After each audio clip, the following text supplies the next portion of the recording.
자, 이번에는 정치 시그널이 픽한 사람 국민의힘 나경원 의원님 모셨습니다. 어서 오십시오. 네, 안녕하세요. 재밌게 들으셨나요? 앞에? 네, 재밌게 들었습니다. 아니 근데 뭐 네. 한동훈 의원님 전략회의 같아요. 아, 그래요? 뒷부분이? 이렇게 네. 하는 게 좋냐, 저렇게 하는 게 좋냐. 아니 뭐 지금 형사법 개정안은 이제 의원님한테 직접적으로 여쭤보고 싶어가지고 좀 네. 많이 남겨놨어요. 예. 그럼 바로 네. 여쭤봐달라고 하시고 네. 투쟁 계획 뭐 갖고 계십니까, 의원님? 아, 진짜 네. 걱정이에요. 네. 사실은 지난주에 필리버스터도 하고 제가 뭐 계속해서 이야기를 했지만 이제 오늘 귀국하시잖아요. 네. 그리고 내일 국무회의에서 통과시킬 거라는 이야기가 있는데 이 형사법 개정안은 뭐 국민들께서도 이미 아시지만 이 검찰이 모든 보안 수사권까지도 검찰이 개입하지 못하게 된다면 형사사법 시스템의 목표가 뭘까요? 실체적 진실 발견과 네. 피해자 피고인의 인권 보호입니다. 두 가지 기능이 작동하지 않는 것이죠. 결국 많은 피해자들이 지금 뭐 이번에 장윤기 사건을 비롯해서 부산 돌려차기 사건의 피해자라든지 피해자 가족들이 호소하고 있지 않습니까? 그래서 저는 가장 중요한 것이 결국 더 힘든 분들, 더 어려운 분들일수록 실체적 진실이 발견되지 않고 사건의 진실은 묻혀버릴 수 있다. 네. 그런 점에서 이 강성 지지층 바라보고 이렇게 검찰의 수사권을 완전히 박탈하는 그 대한민국의 형사사법 체계를 완전히 뒤바꾸는 이러한 것을 감행하는 민주당이 그 역풍이 대단할 거라고 생각합니다. 오늘 국민의힘이 아마 청와대 앞에서 현장 최고위도 여나 봐요. 청와대 앞에서 현장 최고위를 하는데요. 예. 저는 뭐 좀 더 절절하게 저희가 그 호소를 해야 된다고는 생각을 하는데 사실은 필리버스터도 했지만 그 자괴감마저 드는 거예요. 네. 하면 뭐 하냐. 저들은 그냥 마이웨이 아니냐. 이런 면에서는 궁극적으로는 저희가 다시 힘을 가져서 이 법을 되돌려야 되는데 그렇게까지는 너무 시간이 많이 남아 있고요. 그런 면에서 저는 사실 요새 이런 주장을 합니다. 지금 뭐 보안 수사권 폐지에 대한 입법에 대해서는 뭐 지금 민주당이 뭐 7대 사회적 약자에 관한 범죄는 정권 송치를 하느니 그렇죠. 하지만 그걸로는 막을 수 없는 거거든요. 진실을 발견하기 어려운 거거든요. 요거는 왜 어렵다고 보세요? 그러니까 어떤 이유로? 정권 송치를 한다고 하면 지금 정권 송치를 또 느닷없이 중수청에 전담 부서를 주겠대요. 그러면 중수청은 원래 중대범죄를 수사하기 위해서 설립하는 그런 기구 아닙니까? 거기에 전담 부서 하나 달랑 준다고 해서 거의 수사 능력이 되겠습니까? 실질적으로 중수청 자체의 출범에 대해서도 많은 검사들이 안 가겠다는 겁니다. 중수청이. 특히 행안부 장관 밑으로 갔기 때문에 안 가겠다는 건데요. 그러면 이게 언제 제대로 기구가 갖춰질지도 의문이 들고 두 번째는 지금 7대 범죄라는 것이 이 범죄 유형을 얘기하는 경우도 있지만 피해자를 대상으로 하는 게 있는데 아동학대, 노인학대 뭐 이런 게 들어가잖아요. 그런데 실질적으로 같은 행위라도 이것을 어떻게 의율하느냐, 아동학대죄에 해당하는 것으로 의율하느냐, 기타 다른 것으로 의율하느냐에 따라서 결국은 죄명이라든지 의율하는 것에 따라서 이게 이 7대 범죄에 포함될 수도 있고 안 될 수도 있는 거거든요. 그래서 완전한 보호가 될 수 없다라는 점을 말씀을 드리고요. 또 민주당이 이런 얘기를 해요. 보안수사 요구권에 대해서 보안수사 평균 기간이 53일로 나왔어요. 이 보안 수사를 좀 더 빨리 할 수 있도록 한 달 내로 줄인다고 하는데요. 자, 지금까지요.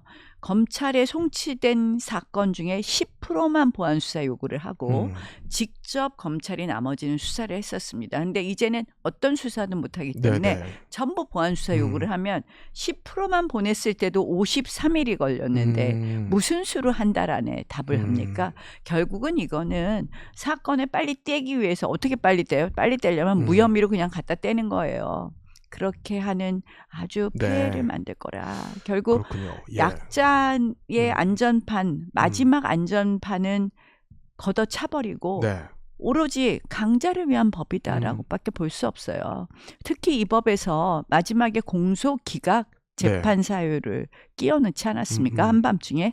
이거는 결국 최고 권력자, 대한민국의 최강자 이재명 대통령을 위한 법이다. 이렇게 볼 수도 또 있다. 김승원 의원은 한밤중에 한 건 아니다라는 취지로 아닙니다. 또 말씀하시던데. 공소기각 예. 재판 사유 자체는 예. 한밤중에 들어간 것이 맞고요. 갑자기 들어간 것은 맞고요. 뭐 그전부터 오랫동안 논의됐던 것은 네. 아니고요. 그들이 이제 주장하는 것이 뭐 판례에 있었던 거다. 네. 뭐 그 함정 수사 같은 경우에 판례에 있었던 거다 이렇게 얘기를 하는데 판례에는 327조 기존의 위법한 절차가 네. 무효에 이른 정도, 그 무효에 이른 사유의 행태를 무효라는 것을 전제로 해서 중대한 위법 예. 수사, 현저한 소추 재량 일탈이라는 중대한 현저한을 설명한 것이기 때문에 무효가 전제되지 않는 그냥 중대한 위법 수사, 네. 중대하다는 걸 누가 판단합니까? 현저한 소추 재량 일탈, 그걸 누가 판단합니까? 법률은 그렇게 불명확한 개념을 집어넣는 것이 아닙니다. 그래서 알겠습니다. 이거는 네. 뭐 실질적으로 불명확하다는 것, 또 그다음에 이건 위헌성이 있습니다. 네. 그래서 뭐 그런 점에서 예, 그래서 뭐 이제 헌법소원 뭐 얘기도 나오고 네. 뭐 오늘 아마 현장 최고위를 청와대 앞에서 연다는 거는 어쨌든 대통령이 거부권을 좀 행사해달라라고 예, 촉구를 예. 하는 의미일 텐데 대통령이 거부권 쓸까요? 안 쓴다고 봅니다. 사실은 예. 대통령 거부권 행사하지 말라고 공소기각 사유까지 넣은 거 아닙니까? 그렇게 재판 보시는군요. 사유까지. 예.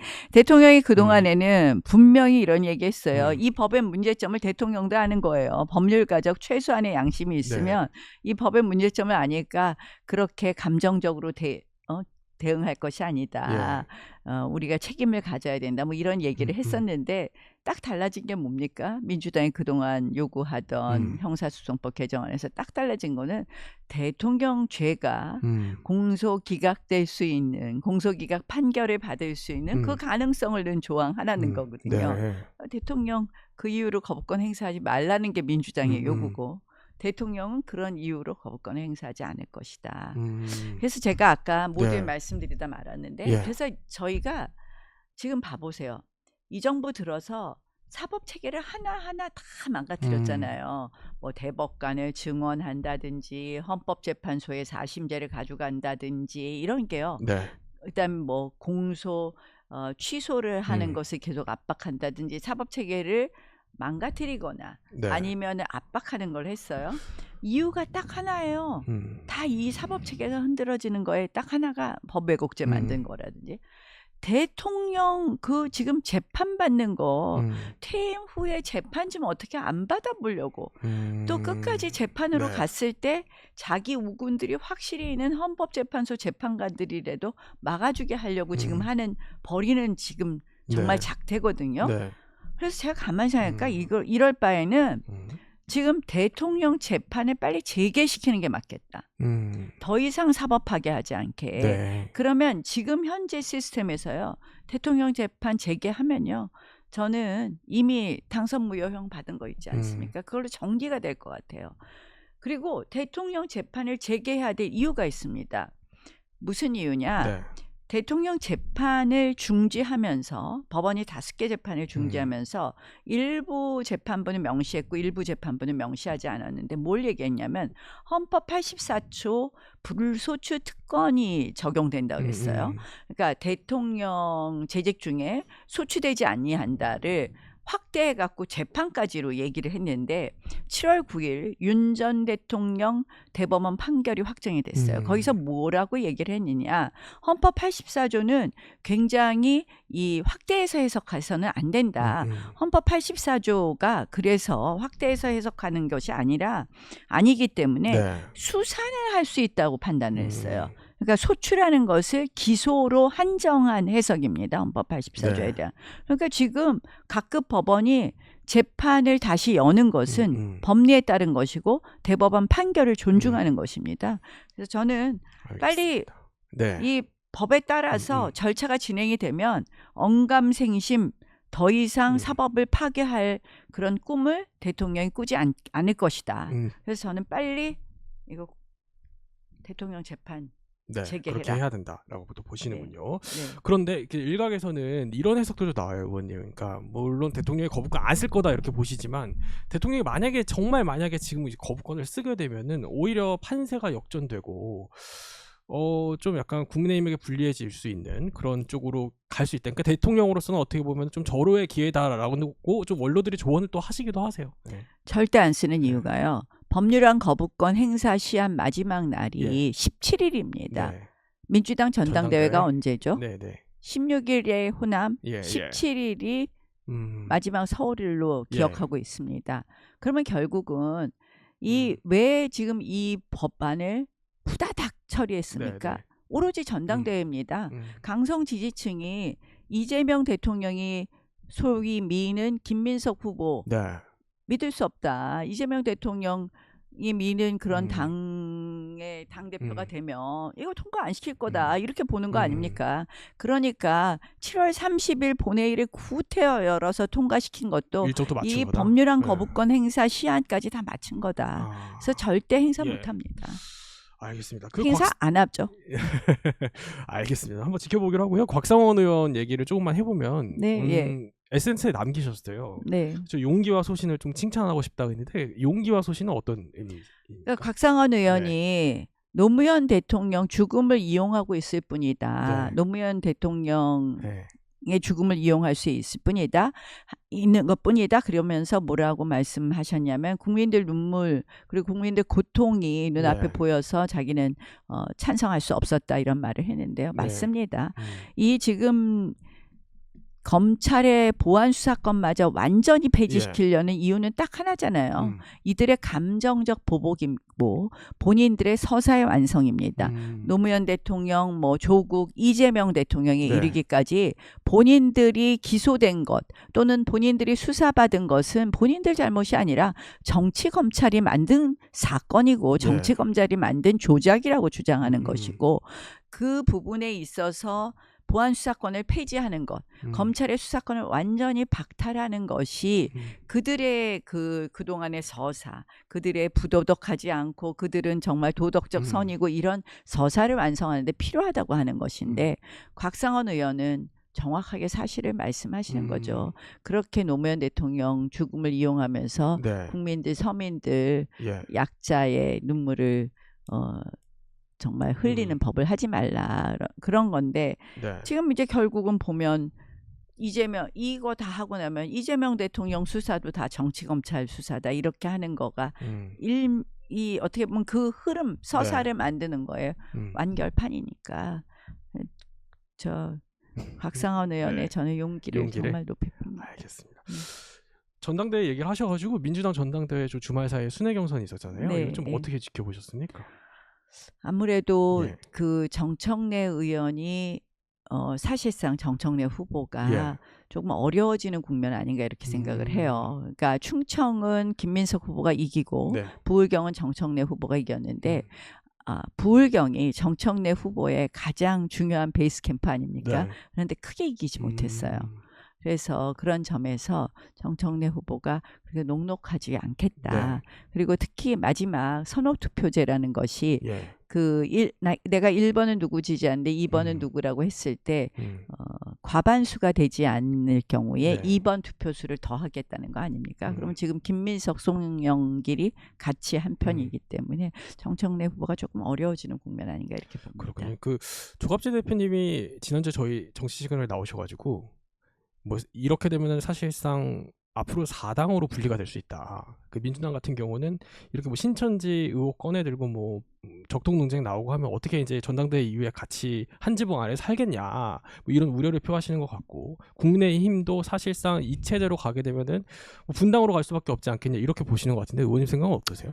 그 민주당의 경우에는 세력 근거와 제가 늘 얘기하지만 지역 근거가 좀 분리됩니다. 그래서 가능한 부분이 있는데 우리로서는 그것은 그 정도의 힘을 갖는 세력 근거는 없다. 이렇게 봅니다. 그래서 저희로서는 쉽지 않은 상상이라고 생각을 하고요. 그런 의미에서 또 우리 당에 또 어떻게 보면 끊임없는 이 변화의 노력, 그 변화의 노력은 정말 이 이재명 민주당 잘못하는 것에 대해서 진짜 온 이 의원, 우리 온 당원, 온 국민의 힘에 힘이 집결되어서 싸우는 것. 이런 게 정말 필요하다고 생각합니다. 근데 그러기에는 국민의힘이 지금 대여 투쟁을 하는데 구심점이 좀 약하다 이런 얘기들도 나오잖아요. 그래서 이제 그런 부분이 저는 개혁의 방향이 돼야 된다. 그런 점에서 구심점 부분을 좀 더 강하게 해야 될 부분이 있겠죠. 어떻게 해야 될까요? 저 지금 이제 우리가 늘 보면 이제 따로따로 해서는 안 되고요. 함께 힘을 모아야 되고 저는 사실 그래서 어느 자리에 있어서나 각자의 역할을 다하는 헌신과 희생과 책임의 자세가 모두에게 필요하다고 생각을 하고요. 구성원은 또 리더급 지도부는 그 구성원의 역량들을 다 모을 수 있는 결국 국민들이 분노하고 그리고 관심 있는 사안에 대해서 그 역량이 모을 수 있는 그런 여러 가지 계기를 만들어주는 것이 리더의 역할들이겠죠. 그런데 이제 국민의힘 내부에서 사실 징계가 사실상 게시가 돼서 3명에 대해서 이제 뭐 게시가 됐고 이게 앞으로 이제 어떤 향방으로 튈지에 대해서 많이들 관심을 갖잖아요. 의원님은 좀 이걸 어떻게 보고 계세요? 징계를 안 한다고 구심점이 더 강해지는 것은 아닙니다. 저는 사실은 당은 당의 질서가 있는 것이고 그런 점에서 원칙에 따라서 할 것은 해야 된다. 또 원칙에 따라서 그런 것을 할 때 당의 질서가 잡힌다고 생각을 합니다. 다만 그 원칙이라는 부분, 당원당규의 원칙이 있을 것이고요. 그것이 지나치게 과도하게 집행되거나 과다하게 징계가 이루어졌을 때는 또 다른 부작용이 있을 수 있다 이렇게 봅니다. 그렇군요. 그 권영진 의원 같은 경우는 원래 지도부가 그 자진 탈당을 또 권유를 했었는데 주말 사이였나요? 입장에 나왔는데 자진 탈당에는 좀 선을 긋는 모양새예요. 글쎄 권영진 의원님은 지금 그 의원들 한 명 한 명에게 본인이 앞으로 잘하겠다 이런 얘기를 설명하고 다니시기도 하던데요. 그런 입장을 표하시는 게 좋지 않을까. 이 언론을 통해서 입장을 말씀하시는 것은 괜히 또 다른 분란이 있지 않을까 이렇게 생각을 합니다.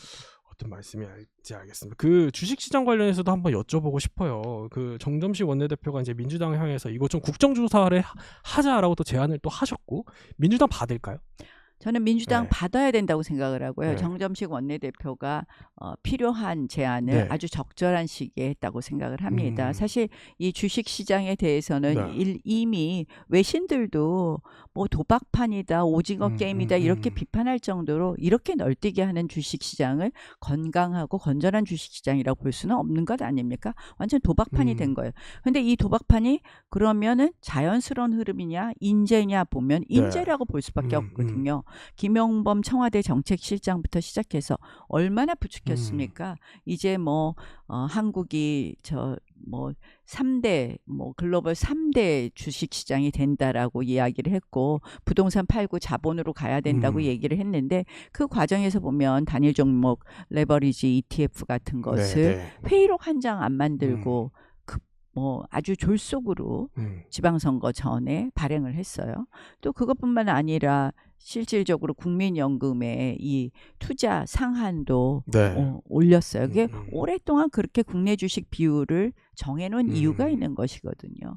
그래서 이러한 점을 보면 우리가 인재라고 아니할 수 없는 부분이 있고 그 부분에 있어서 책임을 명확하게 규명하는 것부터 시작해야지 그 앞으로 다시는 이러한 투전판이 되지 않도록 하는 그런 어떻게 보면 대책을 마련할 수 있는 것이거든요. 그래서 국정조사는 반드시 해야 되는 것이다. 이렇게 생각합니다. 보시는군요. 끝으로 이제 또 국민의힘 중진이시기도 해서 뭐 여러 가지 기사들이 나옵니다. 사실 뭐 중진들이 너무 지금 국내임 당내 상황을 관망하고 있는 거 아니냐. 물론 의원님은 이렇게 또 나오셔가지고 목소리를 막 내시지만 그러시지 않은 중진들이 더 많다 이런 평가들도 나오고 지금 중진들 분위기는 어떤 겁니까 정확하게? 뭐 지금 사실은 우리 당의 당원당규라는 게 있고 그것이 당의 헌법이고 당의 법률 아니겠습니까? 그래서 그런 점에서 이제 아마 말씀하시는 게 이게 지도부 문제라든지 맞아요. 이런 문제일 텐데요. 그런 부분에 있어서 또 당원당규를 에 따른 어떤 지도부의 자체의 존재를 인정해야 되는 건 인정해야 되는 부분이 있기 때문에 저희로서는 이것을 뭐 무조건 뭐 바꿔라 이게 능사가 아니라고 보는 것이죠. 그래서 어쨌든 당이 더 국민들 사랑받으려면 뭐 해야 되겠습니까? 투쟁할 거 투쟁하고 목소리 낼 건 목소리 내고 그다음에 당이 단합하는 것 이런 과정에 있어서 너무 지나친 것은 좀 이렇게 좀 그런 조율을 뒤에서 한다고 이렇게 보시면 될 것 같습니다. 그런 네. 의미에서 지선 이후에 국민의힘이 지금 잘하고 있다고 보세요? 아직은 부족한 게 많죠. 네, 저희는 조금 더 당이 하나 되는 모습이 되지 않는 부분은 아쉽다고 생각을 합니다. 네, 여기까지 듣겠습니다. 지금까지 국민의힘 나경원 의원님과 함께했습니다. 고맙습니다. 네, 고맙습니다.